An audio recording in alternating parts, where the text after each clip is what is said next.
Friends, welcome to our YouTube channel study topic 2.0। Friends, मैं हिमांशु आपका स्वागत करता हूं आपके अपने यूट्यूब चैनल स्टडी टॉपिक 2.0 पर। तो फ्रेंड्स, जैसा कि आपको पता है कि मैं आप लोगों की क्लासेस ले रहा हूं, मैथ की क्लासेस। तो फ्रेंड्स, हम अपने आज के इस सेशन में, आज की इस क्लास में हम अपने 15 क्वेश्चंस डिस्कस करेंगे जो मैथ के मोस्ट इंपॉर्टेंट क्वेश्चंस रहेंगे, क्योंकि सीटेट ऐसे ही प्रश्न पूछता है, हमसे ज़्यादा हार्ड भी प्रश्न नहीं पूछता, सिर्फ हमारी मेंटलिटी को ही चेक करता है, तो हम उन प्रश्नों को आसानी से सॉल्व कर पा रहे होंगे। तो फ्रेंड्स, आज हम सीखेंगे अपनी 15 क्वेश्चंस को। ठीक है, चलिए शुरुआत कर लेते हैं हम अपना। सबसे हमारा पहला क्वेश्चन आपको यहाँ दिख रहा होगा, आप यहाँ देख पा रहे होंगे कि आपको क्वेश्चन दिख रहा होगा कि एक विभाजन के प्रश्न में भाजक भागफल का 5 गुना और शेषफल का 4 गुना है। यदि शेषफल 5 है तो भाज्य क्या होगा? तो देखिए, हमसे 3 चीज़ें दे रखी हैं। 3 चीज़ें कौन कौन सी दे रखी हैं वो आप आसानी से यहाँ देख पा रहे होंगे। हमें सबसे पहला दे रखा होगा भाजक। ठीक है, भाजक यहाँ दे रखा है। भाजक के बाद हमें दे रखा है यहाँ पर भागफल। ठीक है, भागफल दे रखा है, और भागफल के बाद हमें एक दे रखा है शेषफल। ठीक, हमको दे रखा है शेषफल। अब देखिएगा, हमसे कहा गया है कि शेषफल 5 है। क्या कहा गया? कि शेषफल हमारा 5 है। अगर हमारा शेषफल 5 हो तो कह रहा है कि भाजक शेषफल का 4 गुना है। भाजक शेषफल का 4 गुना है। शेषफल का 4 गुना करेंगे तो ये 20 हो जाएगा। हमसे कहा गया कि भाजक 20 है। ये सवाल में कहा गया कि शेषफल 5 है और भाजक शेषफल का 4 गुना है। एक और बात कही गई है कि जो भाजक है वो भागफल का 5 गुना है। अगर ये 5 गुना किसी का रहा होगा, इसका मतलब है कि यहाँ 4 रहा होगा। भागफल हमारा 4 रहा होगा, तभी तो इसका 5 गुना 20 हो पाएगा। ठीक है, आगे क्या रखा है हमें सवाल में कि तो भाज्य बताइए। अब देखिए, आपने भाज्य का एक फॉर्मूला तो पढ़ा ही होगा कि भाज्य बराबर आपका होता है भागफल गुणा भागफल, वो भाज्य बराबर भाजक गुणा भागफल धन शेषफल। ठीक है, इसको सॉल्व करेंगे तो देखिए, यहाँ पर हमारा मल्टीप्लाई और यहाँ पर प्लस, तो आप देख सकते हैं कि 20 चौको 80 और 5 85। इसका मतलब है कि हमारा यहाँ आंसर 85 भाज्य निकल के आ गया। ठीक है फ्रेंड्स, चलिए अब चलते हैं हम अपने अगले क्वेश्चन पर। हमारा अगला क्वेश्चन है, आपको स्क्रीन पर अगला क्वेश्चन भी यहाँ आपको दिख रहा होगा कि 5 क्रमागत संख्याओं में दूसरी संख्या 49 है, तो सम संख्याओं का गुणनफल क्या होगा? अब हमें सम संख्याओं के गुणनफल की बात की गई है, तो देखिए, हम अपने सम संख्याओं के गुणनफल की बात करेंगे, लेकिन हमने उससे पहले कहा गया कि 5 क्रमागत संख्याओं में दूसरी संख्या जो है वो 49 है। क्रमागत का मतलब होता है कि एक के बाद अगली संख्या आना। एक के बाद अगली संख्या किस तरीके से आना? तो देखिएगा, जैसे कि 49 हमसे कहा गया, इसका मतलब है कि 49 जो रही होगी ये दूसरे नंबर की संख्या है। इससे पहले एक संख्या रही होगी, मतलब 48 रहा होगा। इसके बाद जो संख्या रही होगी वो 50 रही होगी, और इसके बाद भी एक संख्या रही होगी जो 51 रही होगी, और इसके बाद भी एक संख्या रही होगी जो कि 52 रही होगी। ठीक है, इस तरीके से। अब आगे कहा गया है कि तो सम संख्याओं का गुणनफल। अब देखिए, सम संख्याएं कौन कौन सी है? 48, 50 और 52 हमारी ये सम संख्या है। तो मैं इनका मल्टीप्लाई निकालेंगे तो देखिए, 48 इंटू 51 इंटू 52। ठीक है, जब हम इसका मल्टीप्लाई करेंगे तब देख सकते हैं आप, सॉरी ये 50 है, 50 का मल्टीप्लाई करेंगे तो देखिए, 48 का अगर हम 50 में करेंगे, 48 का अगर हम 50 में करेंगे तो हमारा निकल के आएगा कितना? हमारा निकल के आएगा 2400। ठीक है, कैसे निकल के आया 2400? कि 48 का अगर आप 100 में करेंगे तो 4800 होगा, उसका आधा 2400 हो गया। इनटू, क्या 52 को हम 50 + 2 नहीं लिख सकते हैं? बिल्कुल लिख सकते हैं, लिख लीजिए। इससे हमारा जो कैलकुलेशन होती है वो आसान हो जाती है, और हमारी ये क्रमबन्वय नियम कहलाता है। आपको ये भी तैयार रखना है, क्योंकि ये पेडागोजी में पूछे जाते हैं। ठीक है, अब ये देखिए, इसका जब 50 में करेंगे, अब ये 2400 का जब हम 100 में करेंगे तो 2,40,000 हो जाएगा। 50 में करेंगे तो 1,20,000 हो जाएगा। ठीक है, 1,20,000 प्लस 24 का 2 में करेंगे तो कितना? 4800 हो जाएगा। और हम इसको जब जोड़ देंगे तो 4000 ये और 20,000 ये, तो कितना? 1,24,800 निकल के हमारा आ जाएगा। ठीक है, तो ये हमारा हो जाएगा क्या? आंसर हो जाएगा। ठीक है, चलिए, इस तरीके से आपको समझ में आ भी गया होगा। चलिए, अब हम चलते हैं अपने अगले सवाल पर। हमारा अगला सवाल क्या कह रहा है? तो देखिएगा फ्रेंड्स, हमारा अगला जो सवाल है वो कह रहा है कि एक स्टील के तार का एक वर्ग बनाया गया। स्टील के तार का एक वर्ग बनाया गया, तो सबसे पहले हम अपने वर्ग को बनाते हैं। तो देखिएगा, एक स्टील का तार है जिसका बनाया गया वर्ग। तो देखिए, ये रहा हमारा स्टील का तार और हमने इसका बना दिया ये वर्ग। वर्ग आपको पता होगा कि चारों भुजाएं बराबर होती है। इसका मतलब है कि ये भी भुजा बराबर होगी, इसके ये भी होगी, ये भी होगी, ये भी होगी, ये वर्ग हो गया। ठीक है, हमसे कहा गया है कि जिसका क्षेत्रफल 121 सेंटीमीटर स्क्वायर है। अगर इसका क्षेत्रफल की बात करेंगे तो वर्ग के क्षेत्रफल को आपको पता होगा, इसका फॉर्मूला होता है ए स्क्वायर। हमसे ए स्क्वायर दे रखा है 121 सेंटीमीटर। इसका मतलब है हम एक निकालेंगे तो हमारा ए 11 × 11 निकल के आएगा। इसका मतलब है ए बराबर हमारा 11 सेंटीमीटर निकल के आ गया। हमें पता चल गया कि हमारी जो भुजा है वो 11 सेंटीमीटर की है। ठीक है, इतना आपको समझ में आ गया होगा। अब आगे क्या कहा गया है कि यदि इसी तार को एक आयत के आकार में मोड़ा जाए। अब इसी तार को आयत में मोड़ लिया गया। आयत आपको पता होगा, इस तरीके के आयत को मोड़ लिया गया जिसकी चौड़ाई 8 सेंटीमीटर। हमसे चौड़ाई की बात कर ली गई है कि चौड़ाई हमारी कितनी है, तो चौड़ाई हमारी 8 सेंटीमीटर है और हमसे पूछा है कि लंबाई बताइए, लंबाई बताइए। अब देखिए, है तो ये दोनों तार ही, वही सेम तार है। अगर सेम तार है तो इसका मतलब है इसकी लंबाई, इसकी जो परिमाप होगा, इसकी जो यहाँ से लेकर यहाँ तक की जो टोटल लंबाई होगी वो हमारी क्या होगी, वही हमारी बराबर होगी इसकी भी, क्योंकि तार एक ही है। जब तार एक ही है तो इसका परिमाप निकालेंगे। तो इसका परिमाप का फॉर्मूला होता है 2l + b। ठीक है, l + b को जब हम निकालेंगे तो देखिए 2 की जगह 2, ठीक है, l की जगह क्या होगा, l की जगह होगा हमारा कितना 11 और b की जगह भी हमारा 11 होगा। इसका मतलब है ये हमारा जो निकल के आएगा वो 44 निकल के आएगा। इसका मतलब है कि परिमाप जो है वो दोनों का बराबर होगा। इसका भी परिमाप हमारा 44 रहा होगा। लेकिन अब इसकी क्या है, इसकी हमें लंबाई में परिवर्तन चाहिए क्योंकि इसकी जो डायमेंशंस हैं वो हमारी अलग अलग हैं। तो इसमें भी वही फॉर्मूला लगाएंगे। देखिए परिमाप, तो परिमाप बराबर इसका भी फॉर्मूला लगाएंगे तो देखिए क्या होगा, परिमाप बराबर 2l + b। ठीक, अब देखिए परिमाप हमारा निकल के आ गया 44। 2l हमें पता नहीं है जबकि हमें b पता है, हमारा कितना है 8। ठीक, इसको सॉल्व करेंगे तो देखिए 2 से 22, 24 को काटेंगे 22 निकल के, 44 को काटेंगे 22 निकल के आएगा। क्या निकल के आया हमारा 22। इस 8 को हम इस साइड लाएंगे तो -8 हो जाएगा, बराबर का l, और l बराबर हमारा निकल के आ गया 14 सेंटीमीटर। इसका मतलब है इसकी जो लंबाई रही होगी वो 14 सेंटीमीटर रही होगी, किसकी, आयत की लंबाई। ठीक है, तो इस तरीके से हम इसको भी सॉल्व कर लेंगे। चलिए हम चलते हैं अपने अगले सवाल की तरफ। अगला सवाल हमारा है, अगला सवाल देखिए क्या कह रहा है कि निम्नलिखित भिन्नों में सबसे बड़ी और सबसे छोटी भिन्न क्रमशः है। आपको सवाल यहाँ दिख रहा होगा, सवाल आप देख पा रहे होंगे कि भिन्न हमें दे रखी है 1/2, 1/3, 4/5, 5/6, 3/4।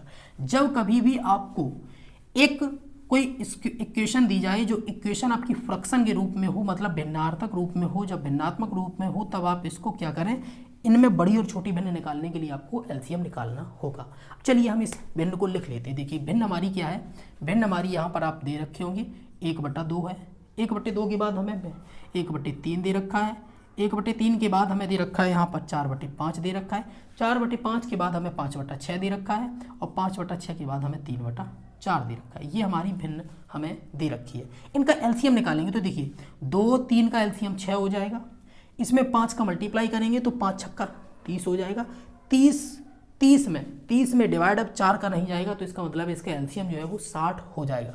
एलसीएम आप निकालना जानते होंगे। ठीक है, हमारा 60 एलसीएम होगा। एलसीएम को हम ऊपर रखेंगे, नीचे रखेंगे और देखिए संख्या 2 का 60 में करेंगे तो ये 30 से कम 30 निकल के आएगा। ये 20 दिया 60 तो 20 से कम 20 निकल के आएगा। 12 पंचे 60 तो 12 चौको 48 निकल के आएगा।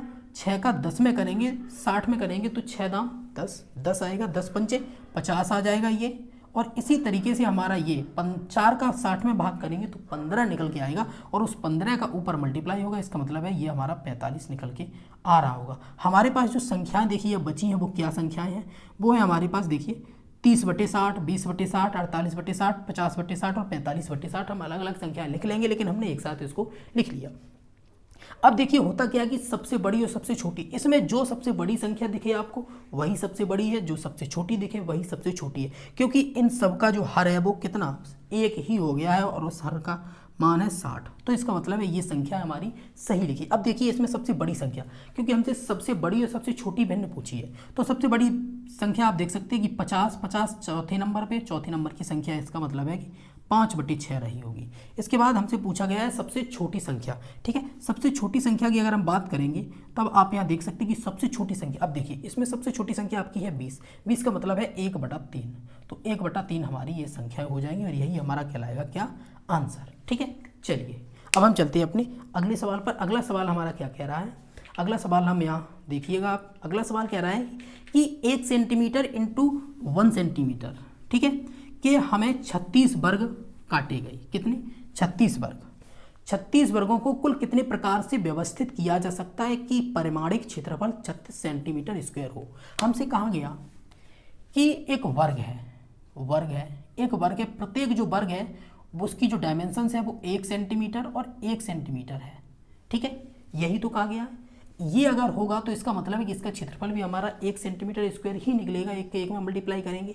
हमसे कहा गया है कि ऐसे ही कितने 36 निकाले गए, इसका मतलब है 36 निकाले गए होंगे, तो 36 का जो क्षेत्रफल रहा होगा वो 36 सेंटीमीटर स्क्वायर ही तो रहा होगा। ठीक है, अब देखिए 36 सेंटीमीटर, अब हम इनको किस तरीके से एडजस्ट कर सकते हैं, तब देखिएगा आप, हमें इसके फैक्टर निकालने होंगे। फैक्टर निकाल लीजिए तो देखिए, अगर हम 36 गुणा 1 करेंगे तब भी हमारा 36 रहेगा, हम अगर इसको 18 गुणा 2 करेंगे तब भी हमारा ये 36 हो जाएगा, 9 का 4 में करेंगे, 12 का 3 में करेंगे तब भी हमारा 36 हो जाएगा, और 9 का 4 में करेंगे तब भी हमारा 36 हो जाएगा, और 6 का 6 में करेंगे तब भी हमारा 36 हो जाएगा। तो हम इन्हें इन तीन तरीकों से हम इन्हें व्यवस्थित कर सकते हैं। इसका मतलब है हमसे पूछा गया है कि इन्हें कुल कितने प्रकार से व्यवस्थित कर सकते हैं, तो देखिएगा 1 2 3 4 5 5 तरीके से हम व्यवस्थित कर सकते हैं, क्योंकि हमें इनका टोटल क्षेत्रफल दे रखा है। ठीक है, चलिए अब हम चलते हैं अपने अगले सवाल की तरफ। ठीक है, अगला सवाल हमारा क्या कह रहा है वो आप यहाँ देख सकते हैं कि अगला सवाल आपको यहाँ दिख रहा होगा। अगला सवाल हमारा कह रहा है कि एक कक्षा में 60 विद्यार्थी इस प्रकार हैं कि लड़कियों की संख्या लड़कों से 2 गुनी है। ठीक है भैया, लड़कियों की संख्या ये रही, टोटल जो स्टूडेंट है वो 60 है, लड़कियां जो हैं वो कितनी हैं, वो 2 गुनी हैं। इसका मतलब है कि लड़कियां जो हैं वो 2x रही होंगी, लड़के जो हैं वो x रहे होंगे। ठीक है, अब कह रहा है कि रोहित का ऊपर से क्रम 70वां है, यदि रोहित से पहले 9 लड़कियां हैं, कितनी लड़कियां हैं, 9 लड़कियां हैं, तो उसके बाद कितने लड़के क्रम में हैं, हमसे ये बात कही गई। अब देखिएगा 2x और x में अगर हम इसको लिखेंगे, इसका मतलब है कि ये अगर 20 अगर लड़के होंगे तो लड़कियां हमारी 40 हो जाएंगी, टोटल बच्चे 60 हो गए, हमें स्टूडेंट हमें पता चल गए कि कितने विद्यार्थी हैं। ठीक है, आगे हमसे कहा गया है कि रोहित का जो स्थान है, अब रोहित यहाँ से लेकर यहाँ तक इतनी लंबी एक कोई लाइन होगी, रोहित का जो ऊपर से स्थान है वो कितना 17वां रहा होगा, 17वें स्थान पर कौन होगा, 17वें स्थान पर होगा रोहित। ठीक, अब अगर 17वें स्थान पर अगर रोहित है, और हमसे एक बात और कही गई है कि पहले 9 लड़कियां हैं, इससे पहले जो लड़कियां हैं वो कितनी 9 लड़कियां रही होंगी, यहाँ 9 लड़कियां रही होंगी। अगर 9 लड़कियां रही होंगी ऊपर, तब आप देख सकते हैं कि 9 अगर लड़कियां होंगी तो कितने, तो ऊपर 7 लड़के होंगे। अब कहेंगे आप कि 7 लड़के कैसे होंगे, तो देखिएगा सबसे पहले एक लड़की बैठी होगी, उसके बाद एक लड़का, फिर एक लड़की, फिर एक लड़का, फिर एक लड़की, फिर एक लड़का, इस तरीके से बैठे होंगे। तो इस तरीके से बैठने के बाद जो रोहित है वो 17वां है, इसका मतलब है कि इससे पहले 7 लड़के और एक रोहित, इसका मतलब है पहले कितने 8 लड़के बैठे हैं। ठीक है, 8 लड़के, 8 बॉयज़ यहाँ बैठे हैं। अब अगर 8 बॉय बैठे हैं तो कह रहा है उसके बाद कितने लड़के क्रम में हैं, टोटल लड़के हमारे पास कितने हैं 20, पहले बैठे कितने जा चुके हैं, ऊपर बैठे कितने हैं, ऊपर बैठे हमारे 8, अगर ऊपर 8 बैठे हैं तो नीचे कितने बैठे होंगे, तो देखिएगा नीचे कितने लड़के बैठे होंगे, नीचे 14 लड़का बैठे होंगे। इसका मतलब है कि नीचे की बात करें या हम किसी लाइन की बात करें, तो लाइन की भी बात करेंगे तब भी हम आसानी से कह देंगे कि 14 लड़का उसके बाद बैठे हैं। ठीक है, चलिए अगले सवाल पे चलते हैं। हमारा अगला सवाल क्या कह रहा है, अगला सवाल हमारा बहुत सिंपल है। देखिए क्या कहता है, साइमा एक बस स्टैंड पर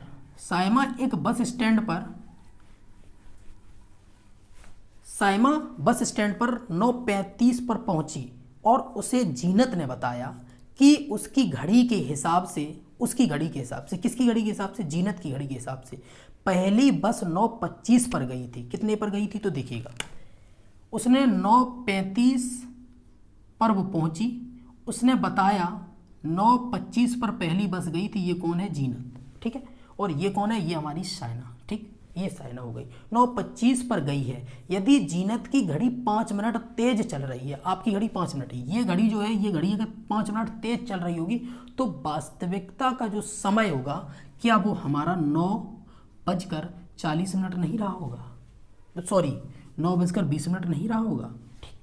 अगर 9:20 रहा है तो कह रहे हैं कि वश की आवृत्ति प्रत्येक 20 मिनट की है। आवृत्ति का मतलब होता है कि कोई चीज़ अगर घेरा में है तो यहाँ से शुरू होकर वो यहीं पर वापस आ जाए, इसको हम कहते हैं आवृत्ति। इसका मतलब है कि जो बस है उसका जो चक्कर लग रहा होगा वो कहीं ना कहीं एक चक्कर जो है वो 20 मिनट में लगा रही होगी।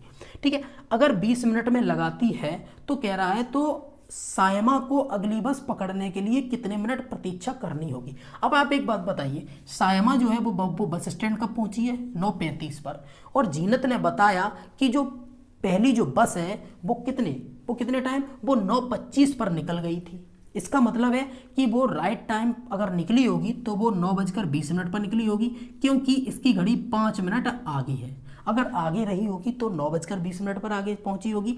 अगर बस 9:20 पर चली होगी तो अगली जो बस है वो बस कितने 20 मिनट में वापस आएगी। इसका मतलब है आप यहाँ देख सकते हैं कि 9:40 पर बस आएगी। अगर 9:40 में बस आएगी तो सायमा को कितना इंतजार करना पड़ेगा, तो सायमा को सिर्फ 5 मिनट इंतजार करना पड़ेगा। ठीक है, इन सवालों को आप लेंथ देख के छोड़ के मत आइएगा, क्योंकि ये सवाल होते बहुत इजी हैं, बस आपको पढ़ना अच्छे से है सवाल को। ठीक है, चलिए अगले सवाल पर चलते हैं।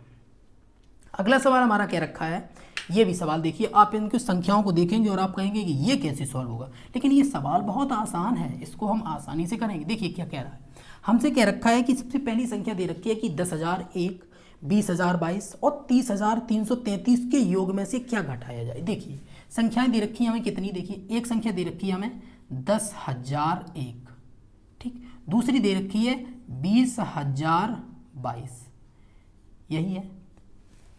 तीसरी दे रखी है हमें कितनी, 30,333, यही संख्या दे रखी है। कह रहा है कि इसके योग में से क्या घटाया जाए कि हमें प्राप्त कितना हो जाए, तो इसका योग कर लेते। देखिए 6, 5, 3, 0, 6, 60,356, इसके योग हो गया। इसमें से क्या घटाया जाए, मान लेते हैं x को घटा देते हैं, और कह रहा है जिससे प्राप्त 17,069 हो जाए। तो देखिए 17,069 हमको प्राप्त करना है।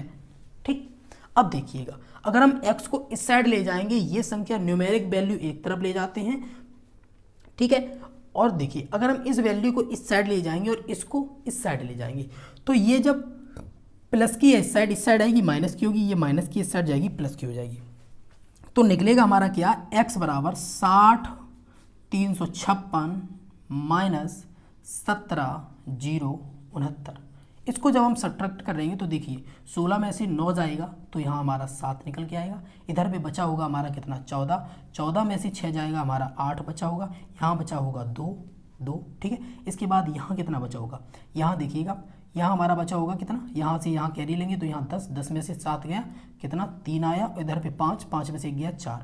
इसका मतलब है हमारा 43,287 आ जाएगा, जो कि हमारा आंसर रहने वाला है। बस यही पूछा गया था, इतना सिंपल सवाल है। लेकिन कुछ क्या होते हैं कि जिनको डिसकैलकुलिया है, उन्हें डर लगता है गणित से, तो वो छोड़ के चले जाते हैं, और छोड़ के चले जाते हैं वही उनकी सबसे बड़ी गलती रहती है, क्योंकि वो सवाल को पढ़ते नहीं हैं। अगर थोड़ा सा भी पढ़ लेंगे तो सवाल आसानी से कर सकते हैं। ये सीटेट है और सीटेट बहुत आसान है, ठीक है। चलिए अगले सवाल पे चलते हैं। हमारा अगला सवाल क्या कह रहा है कि विद्यालय की कैंटीन में विभिन्न खाद्य पदार्थों की मूल्य सूची नीचे दिए गए हैं, ठीक है।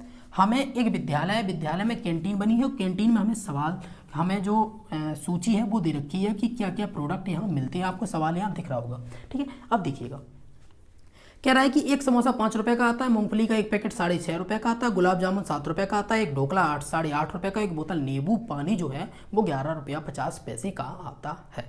हमसे कहा गया कि सुनैना ने एक समोसा खरीदा, समोसा की कीमत आप देखिए 5 रुपया है, समोसा खरीदा। उसके बाद उसने क्या खरीदा, मूंगफली के 2 पैकेट खरीदे। मूंगफली के 2 पैकेट, एक पैकेट अगर 6.5 का है तो 2 पैकेट 13 रुपये के हो गए होंगे, बिल्कुल फिर हो गए होंगे। आगे कहा गया है कि एक गुलाब जामुन खरीदा, एक गुलाब जामुन अगर खरीदा है तो वो कितने का, 7 रुपये का है। इसके बाद कहा गया कि एक नींबू के पानी की बोतल खरीदी, एक नींबू की पानी की बोतल खरीदी, अगर एक बोतल नींबू पानी खरीदा है तो कितना, 11.5 रुपये का खरीदा है, बिल्कुल खरीदा। अब कहा गया उसने कैंटीन मालिक को 100 का नोट दिया, तो बताइए उसने कितने रुपए वापस किए। बिल्कुल सिंपल, ये तो आप अपने जीवन से रिलेट करके इसको कर सकते हैं। आप सोचें कि हम किसी दुकान पर गए और हम उसको सामान ले रहे हैं और 100 का नोट दे रहे हैं, वो कितना वापस करेगा। इस तरीके से आप देखिएगा। इनको जब हम करेंगे तो देखिए 13 7 20 5 25, 25 में 11 जोड़ेंगे तो 36, 36, 36 और 36.5, इसका मतलब है 36 रुपया 50 पैसे हुए हैं हमारे। और हमने दिया कितना, 100 का नोट दिया। हमने कितने का, 100 का नोट दिया होगा, यही है। इसका मतलब है इसको सब्ट्रैक्ट कर लीजिए। अब अगर सब्ट्रैक्शन नहीं आता तो ये बहुत बड़ी भूल है, फिर भी हम यहाँ सिखा देते हैं, इस तरीके से कर लीजिए। अब देखिएगा ये 100 है, 100 से इधर देखिए, इधर 0 का 0 हो जाएगा, इधर इधर एक कैरी आया वो 10 से 5 गया, 5 आया होगा। इधर पे कितना, अब देखिएगा इधर पे आपका कितना बचा, इधर पे आपका 9 बचा, क्योंकि यहाँ से यहाँ कैरी चला गया है, 9 बचा। 9 से 6 जाएगा तो 3 आएगा। यहाँ पे भी 9 बचा होगा तो 9 से 3 जाएगा तो कितना आएगा, 6 आएगा। इसका मतलब है कि 63 रुपया 50 पैसा उसको वापस करने पड़ेंगे। ठीक है, चलिए अगले सवाल पे चलते हैं। अगला सवाल हमारा बिल्कुल से सिंपल सवाल एक और आ रहा होगा। देखिए क्या है, एक रेलगाड़ी बेंगलुरु से 23:55 पर चलती है 29 जुलाई को। ये सवाल आपके एग्जाम में दे रखा था थोड़ा सा गलत, क्योंकि इसकी जो इक्वेशन थी वो आपको इंग्लिश में सही दे रखी थी, लेकिन इंग्लिश में भी उन्होंने जून का महीना दे दिया और पूछा जुलाई का महीना, मतलब कि सॉरी पूछा उन्होंने जुलाई का महीना। ठीक है, तो ये ठीक दे रखा था कि ऐसी कोई दिक्कत नहीं थी, लेकिन चलिए आगे देख लेते हैं। ये हिंदी में बिल्कुल ही सही नहीं था, इसलिए हर एक सवाल को अगर आपको हिंदी में डाउट लगे तो इंग्लिश में जरूर देखना। ठीक है, क्योंकि इंग्लिश में हमेशा सही रहते हैं। अब देखिएगा कहा क्या गया है कि एक रेलगाड़ी बेंगलुरु से 23:55 पर चलती है। देखिए 23:55 पे चलती है, इसका मतलब है कि रात के 11:55 पर चली होगी। कब चली, तो ये हमारी जो रेलगाड़ी है ये हमारी चली थी कब, ये चली थी 29 जून को। ठीक है, 29 जून को चली। और कहा गया कि ये 2 जुलाई 2020 को 5:20 पर पहुंची। कब पहुंची, तो ये पहुंची हमारी कितनी, 2 जुलाई को। ठीक है, 2 जुलाई को पहुंची कब, सुबह 5:20 पर। कब, ये सुबह ही होंगे, बिल्कुल सुबह होंगे। ठीक, अब एक बात बताइए, जून का जो महीना होता है, जून का जो महीना होता है वो आपका कितने दिन का होता है। आप कहेंगे कि वो महीना हमारा 30 दिन का होता है। ठीक है, अगर 30 दिन का रहा होगा तो ये 30 इसके बीच में आया होगा, एक भी इसके बीच में आया होगा, ये भी जून आया होगा, ये हमारा जुलाई आया होगा। ठीक है, अब एक बात बताइए, 23:55 से 23:55 तक एक दिन तो यहाँ हो गया। एक दिन का मतलब है कि 24 घंटे। इसके बाद एक दिन ये हो गया, इसका मतलब है 24 घंटे। यहाँ भी 24 घंटे हो गए, यहाँ भी 24 घंटे हो गए। ठीक है, अब आप देख सकते हैं कि 24 24 48 घंटे जब हो गए होंगे तब ये कितना, 1 जुलाई को 23:55 पर पहुँच, मतलब कि 48 घंटे हो गए होंगे आपके 1 जुलाई और 23:55 पर। लेकिन कह क्या रहा है कि 2 जुलाई, इसका मतलब है कि हमें 5 घंटे और चलना होगा। तो देखिएगा 23:55 का मतलब है आप इसको 12 ही मान लीजिए कि रात के 12 बजे है। रात के 12 बजे से आपको सुबह 5 बजे तक 5 घंटे हो गए, तो इसका मतलब है यहाँ पर 5 घंटे और जुड़े होंगे। साथ में ये 5 मिनट इधर से कम, इधर से ज़्यादा करेंगे। क्यों की कम करेंगे, क्योंकि ये 11:55 है। 5 मिनट करने, 12 बजाने के लिए 5 मिनट जोड़ने होंगे। 5 मिनट हुए और 20 मिनट जे, तो कितना हो गया, 25 मिनट और हो गया। इसका मतलब है कि हमें 25 मिनट और चलना होगा। इन सबको जोड़ दीजिए, देखिए 25 इधर पे जोड़ेंगे, 24 24 48 और 5 कितना हो गया, 53। इसका मतलब है कि 53 घंटे 25 मिनट का हमारा सफर रहा होगा। और ऐसे आपको एक ना एक सवाल आपको सीटेट के एग्जाम में देखने को मिल जाएगा, या फिर आपको एक डायरेक्शन का भी सवाल देखने को मिल जाता है। चलिए आगे चलते हैं। आगे हमारा जो डायरेक्शन का जो सवाल रहते हैं वो हमारे ईवीएस में भी पूछे जाते हैं। ठीक है, तो आप अच्छे से आप थोड़ा डायरेक्शन की वगैरह को समझ लीजिएगा, नहीं तो मैं आपको एक अच्छी सी एक दिन क्लास लाऊंगा, आपको डायरेक्शन के कुछ सवाल करा दूंगा। चलिए अगले सवाल पे चलते हैं। अगला सवाल आपको यह स्क्रीन पर दिख रहा होगा, आप देख सकते हैं कि 3 अंकों की सबसे बड़ी संख्या, 3 अंकों की सबसे बड़ी संख्या कितनी होती है, आपको पता होगा 999। कहा गया है संख्या को 2 अंकों की सबसे बड़ी संख्या से गुणा किया जाता है। सबसे बड़ी संख्या से गुणा किया जाता है, कर दिया गुणा। इस गुणनफल को 2 अंकों की सबसे छोटी विषम संख्या से विभाजित किया जाए। सबसे छोटी कैसी विषम संख्या। अब आप भी बताइए विषम संख्या सबसे छोटी कौन सी होगी, जो हमारी सबसे छोटी, देखिए अब 2 अंकों की है, इसका मतलब है कि 9 तक तो नहीं रही होगी, और 10 हमारी सम संख्या होती है, 11 हमारी कैसी विषम संख्या, इसका मतलब है ये 11 से डिवाइड कर दो। अब देखिए 11 ने 99, 9 आ गया, 9 का इसमें मल्टीप्लाई करेंगे, 9 निम्मा 81 की 1 हासिल 8, 9 निम्मा 81, 8 89 की 9 हासिल 8, 9 निम्मा 81 और 8 हमारा आ गया 89, और यही हमारा रहा आंसर। देखिए इतना सिंपल सवाल था, बस इन्होंने क्या किया, ये हमें शब्दों में उलझाते हैं, संख्याएं नहीं देंगे, शब्दों में उलझाएंगे। ठीक है, चलिएगा, चलिए अगला हमारा आप क्वेश्चन देख पा रहे होंगे, आपको स्क्रीन पर अगला क्वेश्चन भी आसानी से दिख पा रहा होगा। देखिए अगला क्वेश्चन हमारा क्या कह रहा है, अगला क्वेश्चन कह रहा है कि एक संख्या 50 के आधे से अधिक है। ठीक है भैया, 50 के आधे से अधिक है, लेकिन ऐसे सवाल आपको ऑप्शंस पे भी कर लेने होंगे। पहले सवाल को अच्छे से पढ़िएगा। देखिए यदि 3 दाही से अधिक पर 4 दाही से कम है, इस संख्या का इकाई का अंक दाही के अंक का 2 गुना है। इकाई का अंक का आपको पता होगा कि इकाई का अंक इस साइड का होता है, दाही का अंक इस साइड का होता है। कह रखा है कि ये जो अंक है, ये वाला जो अंक है, ये इसका 2 गुना है। इसका मतलब है 2 गुने का क्या मतलब है, 2 गुने का मतलब है हमसे ये भी आगे कहा गया है। अब देखिएगा यहाँ जो आपको ऑप्शंस दे रखे हैं, आप इनको ऑप्शन से भी कर सकते हैं। देखिए 2 और 8 दे रखा है, इसका मतलब है ये दूना नहीं होगा, ये भी 2 गुना नहीं होगा। 3 और 6 ये 2 गुने होंगे, 8 3 ये भी 2 गुने नहीं होंगे, कोई 2 गुने नहीं होंगे। लेकिन अगर आपको फिर भी नहीं आता तो आप सवाल को पढ़िएगा। 50 के आधे से अधिक है, इसका मतलब है कि 25 से ज़्यादा हो रहा होगा। ठीक है, हमसे कहा गया कि 3 के दाही से अधिक है, 3 की दाही इसका मतलब है 30 से ज़्यादा होगा, 4 की दाही से कम है, इसका मतलब है 40 से कम होगा।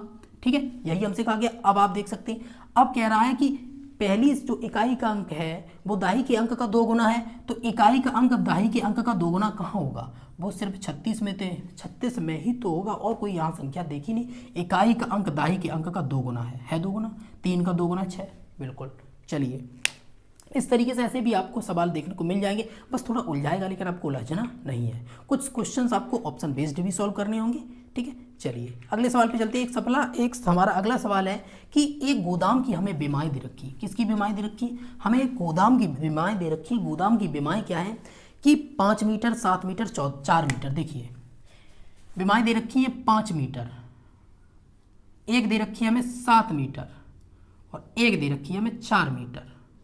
अगला हमसे कहा गया है कि इस गोदाम में 25 सेंटीमीटर, 50 सेंटीमीटर, 25 सेंटीमीटर विमाओं वाले अधिकतम कितने पार्सलों को रखा जा सकता है। देखिए पार्सल अगर आपसे कहा जाए कि आपके पास आपके पॉकेट में 10 रुपये हैं, 10 रुपये रखने की जगह है, 10 रुपये रखने की जगह है, और आपसे कहा जाए कि आप यह बताइए आप 2 के कितने सिक्के रख सकते हैं, तो आप क्या कहेंगे 5। आपने क्या किया, डिवाइड ही तो कर दिया, 2 का 10 में। इसी तरीके से हम यहाँ भी डिवाइड करेंगे, तो देखिए कितना 25 सेंटीमीटर। आपको इसका बहुत ध्यान रखना है, सेंटीमीटर यूनिट का। इधर पे कितना 50 सेंटीमीटर, इधर पे आपका कितना है, इधर पे हमारा 25 सेंटीमीटर। ठीक है, अब देखिएगा ये मीटर में इनको सेंटीमीटर बताना है। 1 मीटर में कितना सेंटीमीटर, 1 मीटर में हमारा होता है 100 सेंटीमीटर। इनमें सब में 100 का मल्टीप्लाई कर देते हैं तो ये हमारा हो जाएगा। तो देखिए 100 का मल्टीप्लाई करेंगे 500, 100 का मल्टीप्लाई करेंगे 700, 100 का मल्टीप्लाई करेंगे 400। अब हमारी यूनिट हो गई बिल्कुल से सेम। ठीक है, अब इनको डिवाइड कर दीजिए। देखिए 0 से 0 गया, 25 से 50 गया, 25 से 400 गया। देखिए कितनी बार, 25 से कम 25 बता कितना हमारा 15, 25 छक्का 150, 16 आया।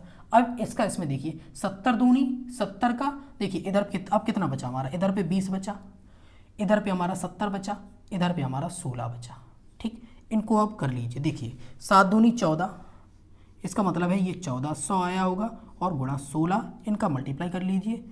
16 चौको 64 की 4 हासिल 6, 16 एकम 16, 16 और 6 कितना आ गया, 16 और 6 बिल्कुल सही, 22। इसका मतलब है कि हमें कहीं ना कहीं पार्सलों को रखा जा सकता है। इसमें कहीं कोई मिस्टेक हुई है, देखिएगा मिस्टेक, हाँ वो हो मिस्टेक हो गई। देखिए यहाँ देखिएगा, देखिए 5 से तो भी तो काट लें इसको। देखिए 5 से इसको काटेंगे तो ये 14 बार जाएगा, और 14 अब यहाँ अब सही है। देखिए 20 गुणा 14 गुणा 16 ये निकल के आया। 14 दूनी 28, इसका मतलब है ये 280 रहा होगा। 16 का मल्टीप्लाई जब इसमें हम करेंगे 280 में, जब हमने 16 का मल्टीप्लाई किया होगा, अब देखिएगा 16 का जीरो में करेंगे जीरो, 16 अट्ठे 128 की 8, हासिल 12, 16 दूनी 32 और 12 हमारा निकल के आ गया कितना 32 और 12 हमारा 44। इसका मतलब है कि 4480 हमारा इसमें आंसर हो जाएगा, जो कि हमारा राइट आंसर होगा। ठीक है, चलिए इस तरीके से भी सवाल को सॉल्व किया जा सकता है, बस आपको सवाल अच्छे से पढ़ना हो। चलिए अगले सवाल पर चलते हैं। अगला सवाल हमारा क्या कह रहा है? अगला सवाल हमारा कह रहा है कि एक ऑटो रिक्शा का मीटर पहले 2 किलोमीटर की यात्रा के लिए 25 रुपये चार्ज करता है। ठीक है, पहले 2 किलोमीटर के लिए 25 रुपये चार्ज करता है, उसके बाद प्रति किलोमीटर आप चले जाइए और 8 रुपया लेता है। शुरुआत में कितना, 2 किलोमीटर का 25 रुपया, 2 किलोमीटर का उसने रुपया लिया हमसे कितना 25, बिल्कुल ठीक 25 रुपये ले लिया। कह रहा है उसके बाद प्रति किलोमीटर 8 रुपये लेता है, 1 किलोमीटर जाओगे तो 8 रुपये लेगा, बिल्कुल ठीक है। कहा गया कि मानस ने अपने घर से अपने कार्यालय को 249 रुपये भाड़ा दिया। कितना भाड़ा दिया? भाड़ा उसने जो किराया है वो कितना 249 रुपये दिया। इसका मतलब है कि पहले 2 किलोमीटर अगर वो चला होगा, 2 किलोमीटर चला होगा तो उसने क्या 25 रुपये नहीं दिए होंगे? जी बिल्कुल दिए होंगे। तो हम 25 रुपये घटा देते हैं। इसका मतलब है कि 2 रुपये और कितना, इधर पे 4 इधर पे 2, 224 रुपये उसके आ गए 2 किलोमीटर को छोड़कर। अब ये जो 224 है, इतने रुपए उसने किस हिसाब से दिए होंगे? इतने रुपए उसने दिए होंगे कि 1 किलोमीटर के उसने 8 रुपये दिए होंगे। इसका मतलब है हम 8 से डिवाइड कर देंगे तो किलोमीटर निकल के आएगा। देखिएगा 8 1 8 दूनी 16, बचा कितना 6, 8 8 64। इसका मतलब है कि 28 किलोमीटर ये रहा होगा। इसका मतलब है कि 28 किलोमीटर उसने ये चला होगा, 2 किलोमीटर हमसे पहले ही चला जा चुका है। इसका मतलब है कि 28 और 2 30 किलोमीटर टोटल उसने डिस्टेंस तय की होगी। यही हमसे पूछा गया है कि तो इसकी डिस्टेंस ही बताइएगा कि डिस्टेंस इसकी क्या रही होगी। ठीक है, तो हमने इसकी डिस्टेंस को अच्छे से कवर कर लिया है। तो फ्रेंड्स इस तरीके से अब देखिएगा हम चलते हैं अपने अगले सवाल पर। अगला सवाल हमारा क्या कह रहा है उसको देख लेते हैं। हाँ, अगला सवाल आप देखिएगा। अगला सवाल आपको यहाँ देखने को मिल रहा होगा, बिल्कुल से सिंपल सा सवाल होगा। देखिए सवाल हमसे क्या कह रखा है। सवाल क्या रखा है कि एक तालिका दे रखी है। तालिका आपको यहाँ दिख रही होगी, थोड़ा लंबा सवाल होगा तो तालिका दिख रही होगी। हमने गणित, अंग्रेजी सुनी था। अब ऐसे सवाल आपको ऑप्शंस बेस्ड ही करने हैं, क्योंकि ये आपको ऐसे नहीं होंगे। अब देखिएगा इसको सवाल को अच्छे से हम यहाँ करा देते हैं। देखिए कहा गया है, सबसे पहला ऑप्शन है कि भाषाओं को छोड़कर सुनीता ने जसिका से प्रत्येक विषय में अधिक अंक प्राप्त किए। अब देखिए यहाँ जसिका और सुनीता दे रखी है, 2 लोग दे रखे हैं, जसिका और सुनीता। कह रखा है कि भाषा को छोड़कर, अब भाषा कौन कौन सी होती है? हिंदी, इंग्लिश, संस्कृत वगैरह ये भाषाएं होती हैं। गणित कोई भाषा है? नहीं है ना। सामाजिक विज्ञान कोई भाषा है? नहीं है ना। विज्ञान कोई भाषा है? नहीं है ना। तो इन 3 को जोड़ना होगा। अब देखिएगा क्या रखा है कि भाषाओं को छोड़कर सुनीता ने जसिका से प्रत्येक विषय में अधिक अंक प्राप्त किए। आपको इंडिविजुअल विषय देखने। अब देखिएगा गणित में उसने 68 अंक प्राप्त किए, जबकि जसिका ने 74 अंक प्राप्त किए हैं। सुनीता ने जसिका से प्रत्येक विषय में अधिक अंक प्राप्त किए, तो यही गणित में ही नहीं किए, तो ये तो ऑप्शन हमारा कट हो गया। अगला सवाल देखिए, गणित और विज्ञान में सुनीता के अंक जसिका के इन विषयों में कुल अंकों से अधिक है। क्या गणित और विज्ञान की बात करें, गणित और विज्ञान में जब आप जोड़ेंगे तो देखिए गणित में 68 है, गणित में 68 है, गणित में 68 है और कितना विज्ञान में 78 है। इनको जब जोड़ेंगे तो देखिए 8 और 8 16 की 6, हासिल 1, 7 6 13 और 1 14। इसका मतलब है ये 146 आ गए होंगे किसके? ये आ गए होंगे सुनीता के। जसिका की कितने आए होंगे? जसिका के देखिएगा, जसिका के आए होंगे कितने? 74। और कितने आए होंगे? और आए होंगे 84। अब देखिएगा कितना 4 4 8 8 7 15। और हमसे क्या कह रहा था? हमसे कह रहा था कि सुनीता के अंक जसिका के इन अंकों में कुल अंकों से अधिक है। अब देखिए सुनीता के अंक अधिक है? नहीं है ना। सुनीता के 146 ही है और जसिका के 158 है। ये भी हमारा कट गया। अगला देखिए, जसिका ने 3 विषयों में सुनीता से अधिक अंक प्राप्त किए। अब देखिएगा 3 विषयों में प्राप्त किए किसने? जसिका ने। जसिका ने देखिए कितने में? गणित में प्राप्त किए ज़्यादा सुनीता से, ठीक है। उसके बाद देखिए किस में प्राप्त किए? उसके बाद उसने विज्ञान में प्राप्त किए और इसके बाद किसी में नहीं प्राप्त किए। इसका मतलब है 2 विषयों में प्राप्त किए, 3 विषयों में प्राप्त नहीं किए। तो हमारा ये भी ऑप्शन कट हो गया। अब जब ये 3 ऑप्शन कट हो गए तो आपका चौथा सही होगा। अब चौथा सही होगा, अब आपको फिर भी चेक करना है तो आप चेक कर लीजिए। देखिए यदि जसिका ने 17 और अंक प्राप्त किए होते तो सुनीता और जसिका के कुल अंक बराबर होते। अब देखिए हमसे कहा गया कि जो जसिका है, जसिका ने क्या किया होगा कि जो जसिका है, जसिका ने अगर 17 अंक और प्राप्त कर लिए होते तो वो सुनीता के बराबर हो जाती। देखिए कैसे, सुनीता ने 68 अंक प्राप्त किए जबकि जसिका ने 74 अंक प्राप्त किए। इसका मतलब है कि जसिका ने 6 अंक ज़्यादा प्राप्त किए। बिल्कुल ठीक है। आगे क्या रखा है कि अंग्रेजी में 72 सुनीता ने, जसिका ने 60, इसका मतलब है कि 12 नंबर कम प्राप्त किए। अगले में कहा गया 85 और 78, इसका मतलब है कि 7 कितना है, हाँ 85 और 78 का मतलब है यहाँ पर भी कितने 7 अंक कम प्राप्त किए। ठीक है। अब अगला क्या कह रहा है कि 78 से 84 रहा होगा, इसका मतलब है 6 अंक और ज़्यादा प्राप्त किए।